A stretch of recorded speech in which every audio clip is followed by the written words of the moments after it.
हरे कृष्णा। भगवत गीता की इस वीडियो में हम पढ़ेंगे 8वें अध्याय का 14वां श्लोक 8.14। भगवान इस श्लोक में कह रहे हैं कि हे अर्जुन, जो अनन्य भाव से निरंतर मेरा स्मरण करता रहता है उसके लिए मैं सुलभ हूँ, ईजिली एक्सेसिबल हूँ, क्योंकि वह मेरी भक्ति में प्रवृत्त रहता है। देखो, ईमानदारी से बोलूं तो भगवान ने इस श्लोक में कोई नई बात मुझे नहीं लगता बताई, पहले भी बहुत बार बताई है, बट हम पहले भी इस पर चर्चा कर चुके कि भगवान अच्छी बातों को भगवत गीता में बार बार रिपीट कर रहे हैं। ये एक अच्छे टीचर का लक्षण होता है, और भगवान से अच्छा तो कोई टीचर है ही नहीं, श्रेष्ठतम, उच्चतम। सो भगवान इस चीज को बार बार बता रहे हैं कि भक्ति करने का सही तरीका क्या है। तो वो बता रहे हैं अनन्य भाव। कुछ लोग मेरे से प्रश्न करते हैं कि सर, हरे कृष्णा मंत्र के साथ मैं ओम नमः शिवाय भी जप लूं, देवी माँ के नवरात्रे भी रख लूं। रख लो, रखने में कोई प्रॉब्लम नहीं है। लेकिन अगर आप मेरे से स्ट्रिक्टली पूछोगे, समझना आप मेरी इस बात को जो मैं कहना चाहता हूं। सपोज आप मेरे को पूछते हो कि हम हरे कृष्णा मंत्र जपते हैं, हम भगवान कृष्ण की भक्ति कर रहे हैं, अभी मैं नवरात्रि कर लूं? तो मेरा आंसर होगा कर लो। अगर आप मेरे से प्रश्न पूछोगे तो मैं बोलूंगा हाँ कर लो, कोई प्रॉब्लम नहीं है। और आप मेरे से पूछोगे कि मैं नवरात्रि ना करूं, कोई प्रॉब्लम तो नहीं है, तो मैं बोलूंगा मत करो, रहने दो। तो कई बार जिससे हम प्रश्न पूछते हैं वो आपके प्रश्न का उत्तर आपकी प्रश्न की भाषा में देता है। आप समझ पाए? जब आप पूछ रहे हो कि मैं नवरात्र कर लूं, तो इसका मतलब अगर मैं हूंगा तो मैं सोचूंगा कि ये करना चाहता है तो करने दो। कहीं ना कहीं भक्ति पूजा कर रहा है, अच्छा ही है, नुकसान क्या है। लेकिन अगर आप बोलते हो मुझे नहीं करना तो भी चलेगा, क्योंकि आप जब कृष्ण भक्ति कर रहे हो, हरे कृष्ण महामंत्र का जप कर रहे हो, और भगवान इस श्लोक में बड़ा क्लियरली बोल रहे हैं, 8वें अध्याय 14वां श्लोक। भगवान कह रहे हैं जो अनन्य भाव से निरंतर मेरा स्मरण करता रहता है। अब बताइए, अनन्य भाव और निरंतर स्मरण कैसे आएगा? अगर हम रोज दिनों के अनुसार अपने देवी देवता जिनकी हमें पूजा करनी है उनको बदलते रहें, तो अनन्य भाव और निरंतर स्मरण जो भगवान ने इस श्लोक में कहा वो कैसे आएगा? सो यही भगवान श्री कृष्ण कह रहे हैं, हे अर्जुन, अनन्य भाव से जो मेरा निरंतर स्मरण करता रहता है उसके लिए मैं सुलभ हूं, यानी बाकियों के लिए मैं कठिन हूं। अब नेचुरली जो सभी की भक्ति कर रहे हैं जिनमें कृष्ण भी एक है तो अच्छी बात है, लेकिन अपने को भगवान कृष्ण क्लियरली बोल रहे हैं कि हमें चाहिए अनन्य भाव। आगे भगवान कह रहे हैं क्योंकि वह मेरी भक्ति में प्रवृत्त रहता है। प्रवृत्त का क्या मतलब होता है? लगातार रहता है।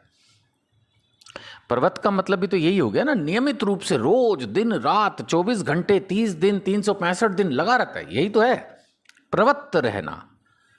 तो डेफिनेटली भगवान ऐसे ही भक्त को पसंद करेंगे, है ना। इच्छा आपकी, कोई हाथ पकड़ के आपसे कोई कुछ नहीं करवा रहा। मैंने आपको कहा भगवान तो भाव के अनुसार है। आप अनन्य भाव से अगर भक्ति करते हैं तो उसकी बात ही कुछ और है। चलिए अब हम लेंगे अगला, यानी 15वां श्लोक।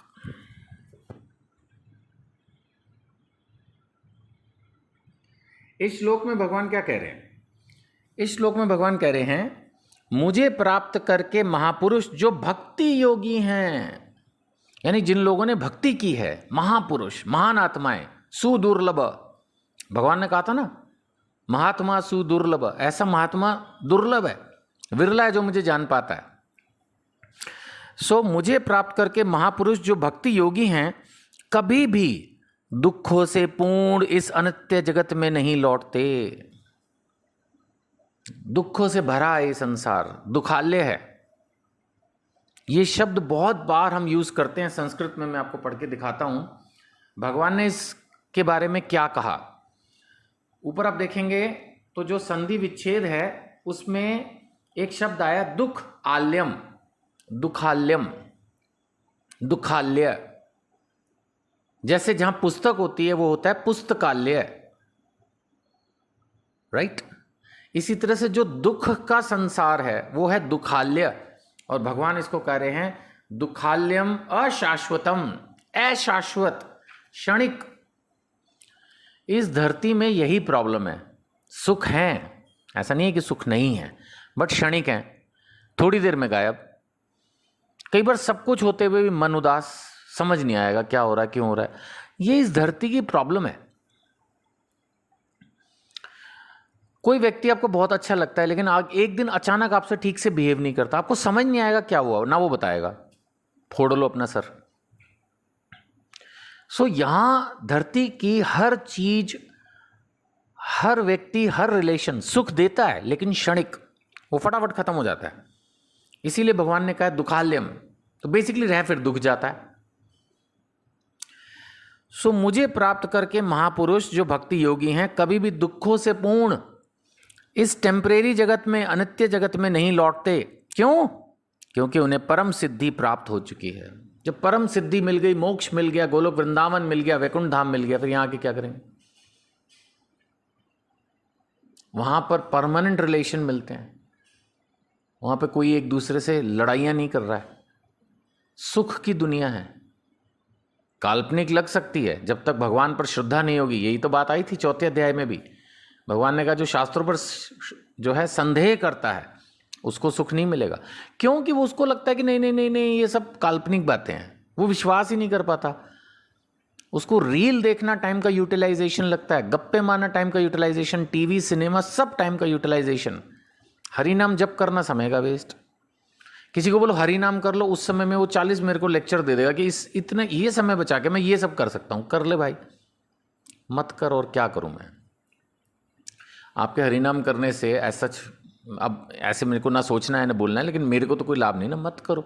हम तो समझा ही सकते हैं, हम तो समझा ही सकते हैं। इस जीवन में आप कुछ भी करते रहिए, वो करना है। मैं इस पर कितनी बार चर्चा करता हूँ, 8वें अध्याय पे पहुँच लिए। हमें अपने नियमित कर्म सेवा रूप में करने हैं, मैं उसको नहीं कुछ कह रहा। लेकिन अगर आप हरिनाम ही नहीं ले रहे हो, आप शास्त्रों का अध्ययन ही नहीं कर रहे हो, आप गुरु का दर्शन ही नहीं कर रहे हो, तो कैसे होगा भैया आपका काम? आप बच्चा एक स्कूल में जाए ही नहीं, पढ़ाई करे ही नहीं, फिर कैसे डॉक्टर बन जाएगा हवा में? फिर तो बनेगा नीम हकीम खतरऊ जान। डॉक्टरी करनी है तो स्कूल जाना ही पड़ेगा, कोई और तरीका नहीं होता। घर बैठ के नहीं, ट्यूशन लगा के आप डॉक्टर बन सकते। आपको कॉलेज में एडमिशन लेना ही पड़ेगा, मेडिकल कॉलेज में, तब आपको डिग्री मिलेगी, फिर आप डॉक्टर बनोगे। ऐसे नहीं कोई डॉक्टर बन सकता है, प्रोसेस है ये। तो फिर भी भगवान की भक्ति है जो बिना उसके भी मिलती है, लेकिन फिर भी गुरु तो चाहिए, शास्त्र तो चाहिए, कुछ तो कनेक्ट होगा, कहीं तो लगाओगे ना चार्जर को, तब तो चलेगा। कैसे फ़ोन चार्ज हो जाएगा अपने आप से? हवा में वाईफाई से आपका मोबाइल तो चल पड़ता है, लेकिन मोबाइल नहीं चार्ज होगा। उसके लिए तो कहीं कनेक्ट करोगे ना, बिजली आएगी पावर हाउस से, तभी तो चलेगा, राइट? सो इसलिए कभी भी दुखों से पूर्ण इस अनित्य जगत में नहीं लौटते, क्योंकि उन्हें परम सिद्धि प्राप्त हो चुकी है। एक श्लोक और लेंगे फटाफट, 16वां, 8वें अध्याय का 16वां। इस जगत में सर्वोच्च लोक से लेकर निम्नतर सारे लोक दुखों के घर हैं। लो, स्वर्ग जाने की कामना करते हो, स्वर्ग में सबसे ऊपर ब्रह्मा जी का लोक, सत्य लोक नहीं,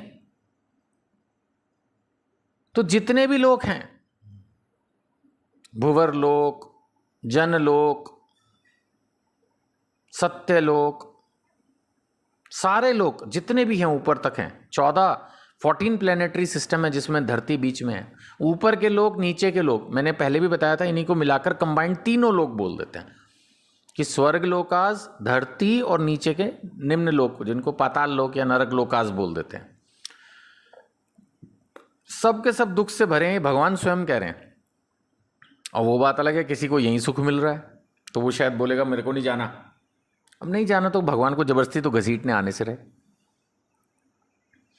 सो इस जगत में सर्वोच्च लोक से लेकर निम्नतर सारे लोग दुखों के घर हैं, जहां जन्म और मरण का चक्कर लगा रहता है। जन्म मरण, यही तो सबसे बड़ा दुख है, यही तो सबसे बड़ी प्रॉब्लम है।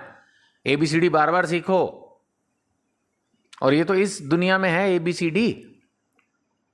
आप इस दुनिया में देखो कितनी भाषाएं हैं, सबकी ABCD अलग अलग नहीं है। हिंदी में तो क ख ग घ है, मुझे 2 ही भाषाओं का ज्ञान है, बट अन्य भाषाओं में अनेक फंडे। आप कहोगे सर नहीं नहीं, पूरे हम तो इसी धरती, पहली बात तो आपको मैं अगर ये बोलूंगा कि इस धरती के अलावा और भी जगह जीवन है, आप विश्वास ही नहीं करोगे। चलो आपको इसी पे मान लेते हैं कि आप बोलोगे यहीं मेरा जन्म होगा, मनुष्य में ही होगा, तब भी क्या फायदा, आप पीएचडी हो, डॉक्टर हो, चलो बहुत बढ़िया, शाबाश। अगले जन्म में फिर अब क्या भरोसा कि आपका ऐसी जगह जन्म होगा जहां ABCD होती है। चाइनीज में हो गया तो, जापानीज में हो गया तो, जर्मन में हो गया, स्पेनिश में हो गया, इतने ही नाम याद है मुझे। सब जगह की भाषाएं अलग, फिर दोबारा पढ़ो, फिर रेंगो पहले जमीन में, फिर धीरे धीरे खड़े हो, हैं शूशू पॉटी कपड़ों में ही करते रहो बचपन में, वो सारा प्रोसेस दोबारा, फिर बूढ़े हो जाओगे, फिर वही सारा, कोई हाथ पकड़ के वॉशरूम लेके जा रहा है, फिर वही सारा प्रोसेस। मतलब ये जन्म मृत्यु का चक्र कब खत्म होगा? अगर एक बच्चा एक ही क्लास में बार बार फेल हो, आप उसको कहोगे नहीं अबे पढ़ ले यार, एक बार में ये 12वीं पास कर ले, बार बार वही किताबें पढ़ता रहता है।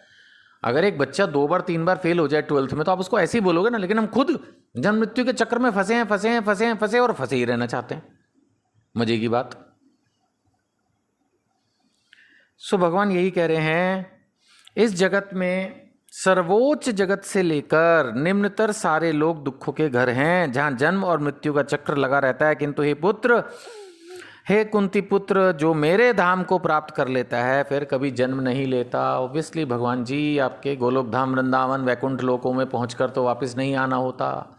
ये बिल्कुल क्लियर है, ये फंडा बिल्कुल क्लियर है। भगवान बार बार बोल रहे हैं जन्म मृत्यु का चक्र खत्म, वहाँ आपको आध्यात्मिक शरीर मिलेगा, बाकायदा जीवन होगा, वहाँ माता पिता, भाई बहन, गायें, पंछी, सब कुछ होगा, भगवान भी होंगे, कोई टेंशन नहीं होगी।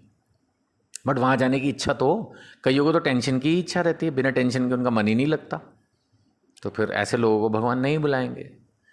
अगर आप मेरे को बोलेंगे सर सबसे बड़ी क्वालिटी हमारे अंदर क्या होनी चाहिए भगवान के घर जाने के लिए, तो आंसर है कि इच्छा। भगवान के घर जाने की इच्छा तो हो। टटोल के देखो क्या भगवान के घर जाने की इच्छा है? आंसर होगा नहीं, हमें तो यही अच्छा लग रहा है। क्यों? वहां पर भगवान भगवान है और हम सेवक, राइट? यहां आप मालिक हो, भगवान हो आप, अपने छोटे से घर के, अपने छोटी सी फैक्ट्री के, छोटे से ऑफिस के मालिक हो आप। तो ये जो मालिक वाली फीलिंग है, ये हमें यहाँ अटका के जोड़ के रखती है। खैर, चर्चा जारी रहेगी, और लोगों को भी चर्चा में जोड़ने की कोशिश करें, वीडियोस फॉरवर्ड करें, एटलीस्ट कुछ व्हाट्सएप ग्रुपों में इसको फॉरवर्ड करें, एक में तो कर ही दें प्लीज़। और किसी तरह की सेवा में जुड़ना चाहें तो वीडियो पर नंबर दिया है, संपर्क करें। हरे कृष्ण।